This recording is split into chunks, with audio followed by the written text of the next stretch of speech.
उनके शुभ करकमलों से बटन दबाकर लगभग 100 करोड़ से भी अधिक की लागत की विकास परियोजनाओं का उपहार आज जनपद आगरा को सौंप रहे हैं। आपका बहुत बहुत धन्यवाद, आभार। आप सभी की जोरदार तालियां होनी चाहिए इस अवसर पर। और मंच के दाहिनी तरफ आप देख सकते हैं कि ये विकास परियोजनाएं जिनसे कि विकास में गति किया जा रहा है।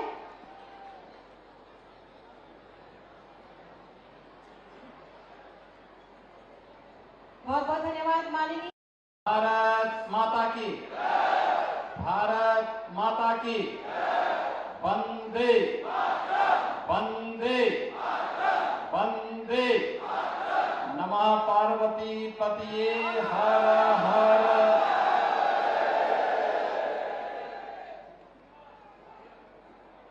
भारत के पूर्व प्रधानमंत्री,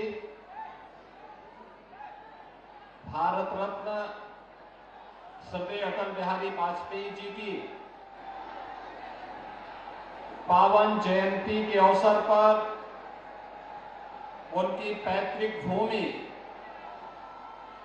वटेश्वर धाम में आयोजित आज के इस कार्यक्रम में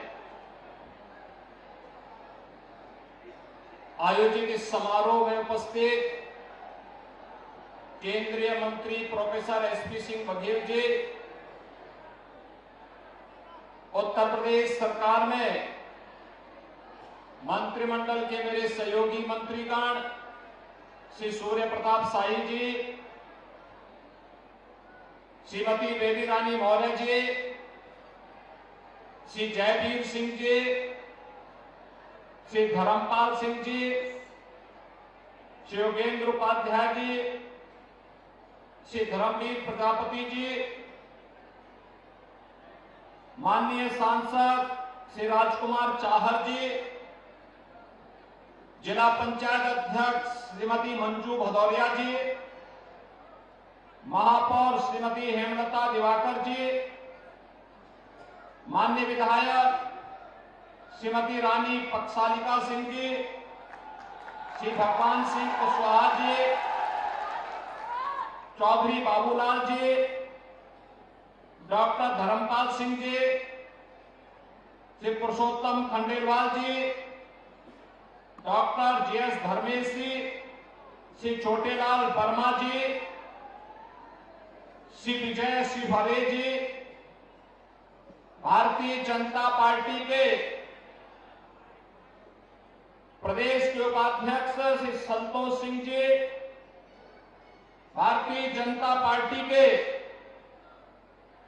प्रदेश के महामंत्री, पूर्व विधायक और आज के इस कार्यक्रम में उपस्थित हमारे अन्य सम्मानित पदाधिकारीगण, ब्रज क्षेत्र के अध्यक्ष त्रिविजय साक्य जी, जिलाध्यक्ष गिरिराज सिंह कुशवाहा जी, महानगर अध्यक्ष भानु महाजन जी, पूर्व मंत्री राजा महेंद्र अर्गमन सिंह जी और अन्य हमारे सभी पूर्व और वर्तमान हमारे पदाधिकारी और जनप्रतिनिधिगण, भारी संख्या में सदैव अटल जी के प्रति श्रद्धा का भाव रखने वाले वटेश्वर धाम के सभी मेरे उपस्थित बहनों और भाइयों, भारत माता के महान सपूत पूर्व प्रधानमंत्री स्वर्गीय अटल बिहारी वाजपेयी जी की आज पावन जयंती है। इस अवसर पर पूरा देश स्वर्गीय अटल जी को उनकी सेवाओं के लिए स्मरण करते हुए नमन कर रहा है, अपनी श्रद्धांजलि अर्पित कर रहा है। इस अवसर पर उत्तर प्रदेश वासियों की ओर से स्वर्गीय अटल जी को नमन करते हुए मैं विनम्र श्रद्धांजलि अर्पित करता हूं। भाइयों बहनों, आज अटल जी की स्मृति में आयोजित इस कार्यक्रम में ढेर सारे कार्यक्रम चल रहे हैं। आपने देखा होगा, हम लोग पहले आए, स्वर्गीय अटल जी की एक भव्य प्रतिमा का हम लोगों ने अनावरण किया। यहां पर अटल जी की स्मृतियों को समर्पित एक भव्य टूरिज्म सेंटर भी स्थापित हो रहा है, जहां पे अटल जी की स्मृतियों से जुड़ा हुआ, उनके जीवन से जुड़ा हुआ उनका म्यूजियम लाइब्रेरी भी होगी और बटेश्वर धाम में सार्वजनिक कार्यक्रमों को करने के लिए सभागार भी होगा।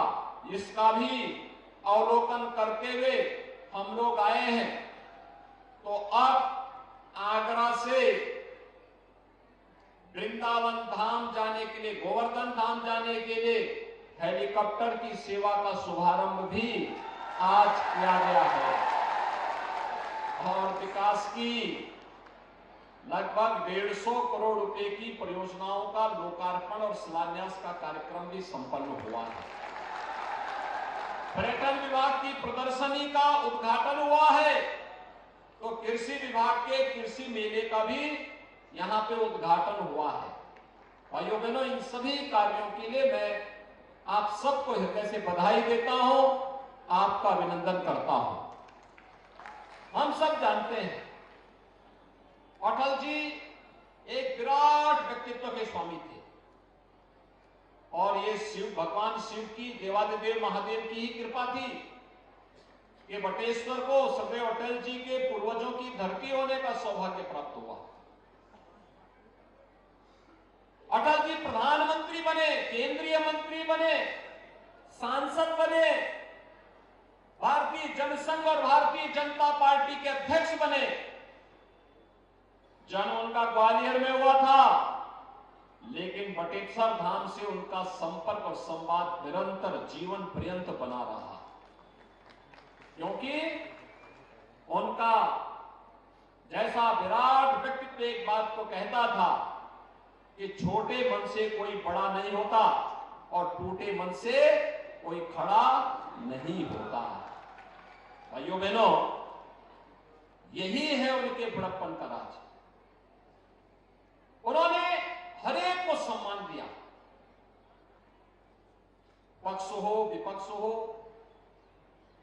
छोटा हो बड़ा हो, देश हो दुनिया हो, समाज के प्रत्येक तबके को साथ लेकर के चलने की प्रवृत्ति भारत की राजनीति के लिए परिवर्तनकारी सिद्ध हुआ। भारत की राजनीति को स्थिरता प्रदान करने का युग अटल जी ने शुरुआत की थी। नहीं तो अस्थिर सरकारें न केवल देश को कमजोर और कंगाल बना रही थी, बल्कि भारत को पूरी तरह खोखला बना करके असुरक्षित भी कर रही थी। अस्थिर सरकारें कैसे खतरनाक होती हैं, ये आप देख रहे होंगे। जो आज पाकिस्तान की स्थिति है, सरकार जब स्थिर नहीं होती तो उसका असर भले ही लोगों को, सत्ता में आने वाले लोगों को तात्कालिक रूप से पड़ता हो, लेकिन खामियाजा पूरे देश को भुगतना पड़ता है। आज एक एक रोटी के लाले पाकिस्तान में पड़ रहे हैं और हिंदुस्तान में प्रधानमंत्री मोदी जी पिछले 3.5 वर्ष से फ्री में राशन देश के 80 करोड़ जनता को दे रहे हैं और अगले 5 वर्ष की गारंटी भी मोदी जी ने दे दी। भाइयों बहनों, स्थिरता का एक जो पैमाना है या समृद्धि का भी मानक बनता है, आर्थिक समृद्धि का भी, खुशहाली का भी और विकास का भी एक मॉडल खड़ा करता है। आज आप उत्तर प्रदेश को देख रहे होंगे, सरदेव अटल जी ने जो आधारशिला विकास की रखी थी, पिछली सरकारों ने कितना भी उसमें बिगाड़ने का प्रयास किया, लेकिन जैसे ही आपका आशीर्वाद डबल इंजन की भारतीय जनता पार्टी को, सरकार को प्राप्त हुआ, आपने देखा होगा उत्तर प्रदेश आज के दिन पर देश के अंदर सर्वाधिक विकास दर वाला राज्य बना है। जब हमारे पास सत्ता आई थी, तब उत्तर प्रदेश की अर्थव्यवस्था देश की 6ठी अर्थव्यवस्था मानी जाती थी और आज नंबर 2 की अर्थव्यवस्था उत्तर प्रदेश ने हासिल की है। ये सरदेव अटल जी का आशीर्वाद है, ईश्वर की कृपा है, मोदी जी का मार्गदर्शन है, आप सबका सहयोग है और परिणाम आपके सामने है। यही उत्तर प्रदेश कानून व्यवस्था जहां ध्वस्त थी, बेटियां स्कूल नहीं जा पाती थी, बहनें मार्केट नहीं जा पाती थी, किसान खेत में नहीं जा पाता था, कोई व्यापारी रोजगार में अपने अपने व्यापार को नहीं कर पाता था, नौजवानों के लिए रोजगार नहीं था, विकास कार्यों के लिए भटकना होता था, विकास के पैसे का बंदरबाट होता था। आज वही उत्तर प्रदेश है, यहां विकास भी हो रहा है, इंफ्रास्ट्रक्चर के बड़े बड़े कार्य हो रहे हैं, गांव की कनेक्टिविटी बेहतर हो रही है। अब न केवल रोड कनेक्टिविटी को बल्कि हवाई जहाज की सेवा को बेहतर करने का कार्य किया जा रहा है। हर घर नल की योजना हर नागरिक के चेहरे पर खुशहाली लाने का माध्यम बन रही है। गरीब कल्याणकारी योजनाएं हर गरीब के जीवन में परिवर्तन लाने का कार्य कर रही है। ये वही कार्य है। पर्यटन की दृष्टि अगर आप देखेंगे इतना परिवर्तन हो गया है। जब हम लोग 17 में आए थे तो भारत के अंदर उत्तर प्रदेश तीसरे स्थान पे था और आज कोसों दूर तक उत्तर प्रदेश के सामने कोई नहीं खड़ा है, क्योंकि उत्तर प्रदेश नंबर 1 पर है। भाइयों बहनों, हर प्रकार के टूरिज्म के लिए उत्तर प्रदेश में संभावनाएं हैं, लेकिन इसके सजोने का काम हमारा है, हम सबका दायित्व भी है।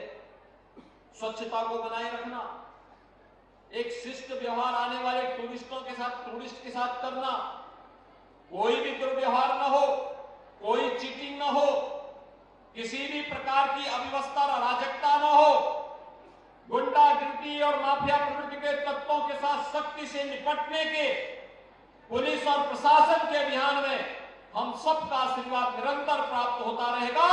उत्तर प्रदेश को देश की नंबर 1 अर्थव्यवस्था बनने से कोई रोक नहीं पाएगा। और भाइयों बहनों, उसी के लिए आपका आशीर्वाद प्राप्त करने के लिए आज हम सदैव अटल जी की इस पावन जयंती के अवसर पर यहां पर आए हैं। एक और आज सदैव अटल जी की पावन जयंती है। भारतीय जनता पार्टी ने पूरे देश के अंदर सुशासन दिवस के रूप में इस दिवस को मनाने का कार्य किया है और ये कार्यक्रम एक और दृष्टि महत्वपूर्ण है। सदैव अटल जी की आज की जो एक जयंती का कार्यक्रम है, ये अटल जी की जन्म शताब्दी वर्ष की शुरुआत भी है। यानी अटल जी अगले वर्ष 100 वर्ष के पूरे हो जाएंगे। और भाइयों बहनों, इस अवसर पर राज्य सरकार ने ढेर सारे कार्यक्रमों को आगे बढ़ाने का निर्णय लिया है। सुशासन के लिए प्रशासन में, शासन में, ग्राम पंचायत स्तर पर जहां इस पर फोकस किया जाएगा, नए नए इनोवेशन होंगे, कार्यक्रम होंगे, वहीं और सार्वजनिक जीवन में भी कैसे हम इसको प्रभावी ढंग से लागू कर सकते हैं। साहित्यकारों के लिए भी एक नए कार्यक्रम की शुरुआत होगी। ग्राम पंचायत स्तर से जनपद स्तर तक, प्रदेश स्तर तक के प्रोग्राम होंगे।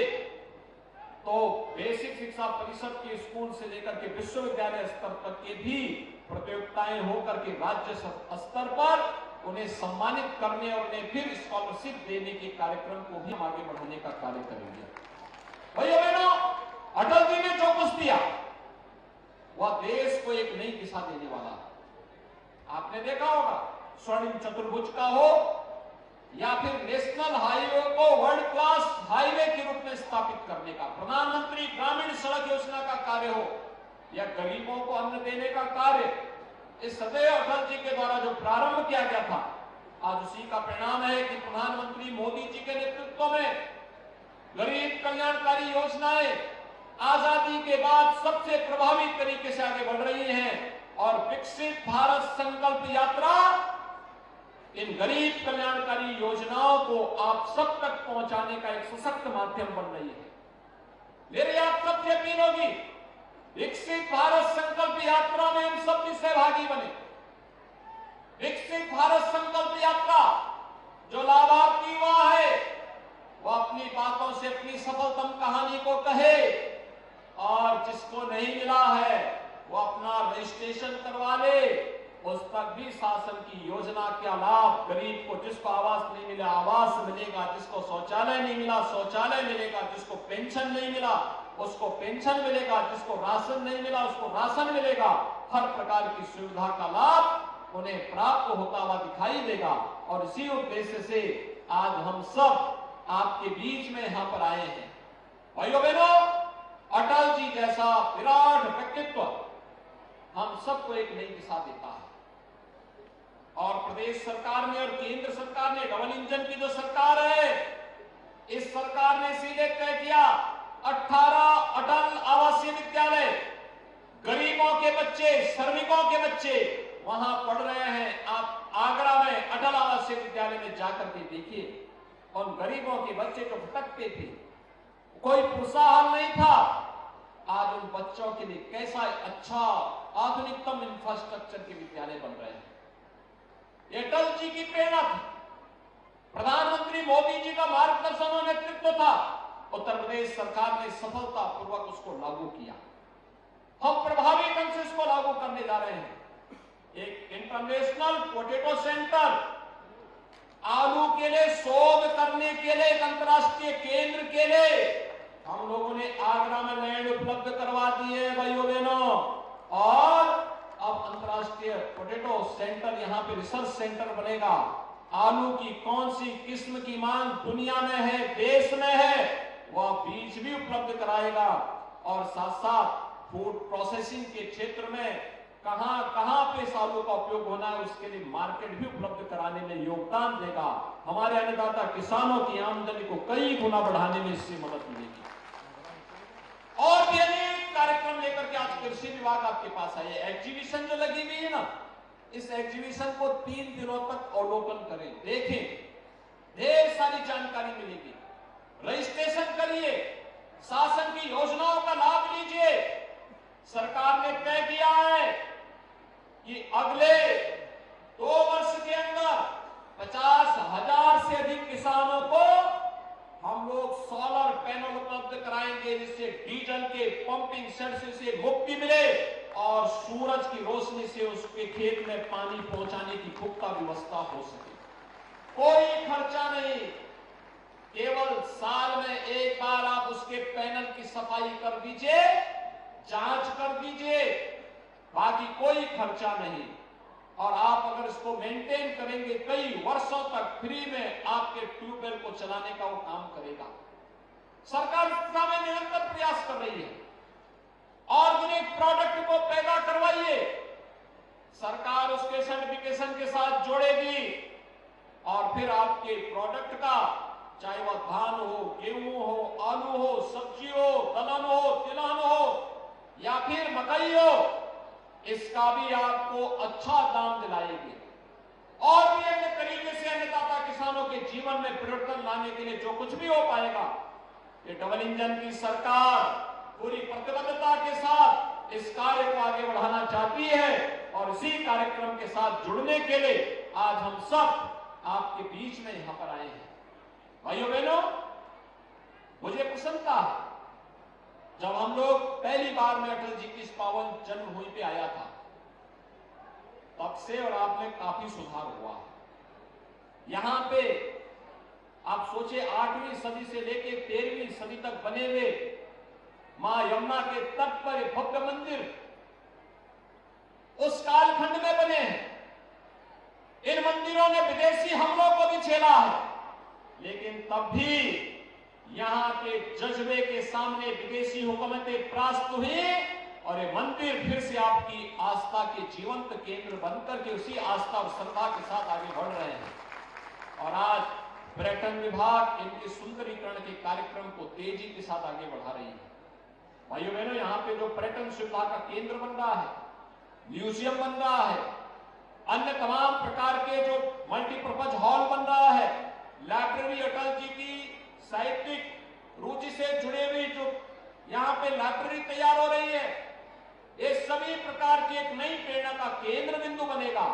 और बटेश्वर धाम को उसका पुरातन वैभव पुनः दिलाने का काम अटल जी के आशीर्वाद से या डबल इंजन की सरकार करके रहेगी। इसी आश्वासन के साथ आज मैं आपके बीच आया हूं। यहाँ के माननीय सांसद जी को, माननीय विधायक जी को, यहाँ के हमारे जितने भी अन्य माननीय जनप्रतिनिधिगण हैं, इन सबको इन योजनाओं में भाग लेने के लिए, जिन्होंने इन योजनाओं को यहाँ पे लाने में योगदान दिया है, इसके लिए मैं उन्हें बधाई देता हूं।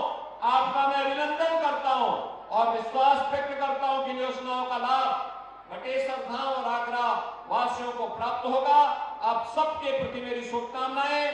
धन्यवाद। जय हिंद।